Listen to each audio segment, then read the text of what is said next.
Hi అండి, అందరికీ నమస్కారం. Welcome back to my channel. ఇప్పుడే అందిన వార్త. తల్లికి వందనం 15,000 రూపాయల తాజా సమాచారం అండి. పూర్తి వివరాలు అయితే వీడియో ద్వారా తెలుసుకుందాము. వీడియోని ఎక్కడ కానీ స్కిప్ చేయకుండా ఎండ్ వరకు చూడండి. అప్పుడే పూర్తి ఇన్ఫర్మేషన్ అనేది అర్థమవుతుంది. అలాగే వీడియోకి ఒక లైక్ చేయండి. ఇక ఆలస్యం చేయకుండా వీడియోలోకి అయితే వెళ్ళిపోదాం ఫ్రెండ్స్. వైసీపీ హయాంలో అమలైన పథకాలకు టీడీపీ మార్పులు చేర్పులు చేస్తోందండి. పేర్లు మార్చడమే కాదు, విధి విధానాల్లో కూడా మార్పులు ఉంటాయని అయితే చెప్తూ ఉన్నారు.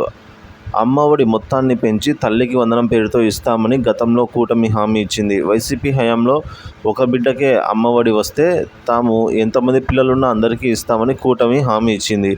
సో ఈ హామీని ఇప్పుడు నిలబెట్టుకోవాలని డిమాండ్ చేస్తున్నారు వైసీపీ నేతలు. తల్లికి వందనం పథకానికి సంబంధించి సోషల్ మీడియాలో వస్తున్న లీకుల ఆందోళనలు కనిపిస్తున్నాయి అని చెప్పారు మాజీ మంత్రి సిద్దిరి అప్పలరాజు.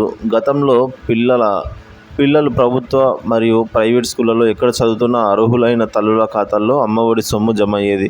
కూటమి ప్రభుత్వం కేవలం ప్రభుత్వ స్కూళ్ళకే ఈ పథకాన్ని పరిమితం చేయాలని అనుకుంటున్నారని, ఆ మేరకు లీకులు ఉన్నాయని ఆరోపిస్తున్నారు అప్పలరాజు గారు. సో దీంతో తల్లిదండ్రుల్లో ఆందోళన పెరిగిపోతుందన్నారు. త్వరలోనే ప్రభుత్వం దీనిపై క్లారిటీ ఇవ్వాలని ఆయన డిమాండ్ చేశారు.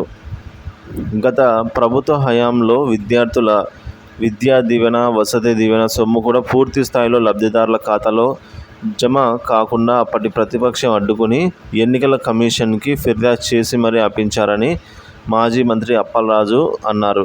చివరి విడత విద్యా దీవెన, వసతి దీవెన సొమ్ము వెంటనే లబ్ధిదారుల ఖాతాలో జమ చేయాలన్నారు.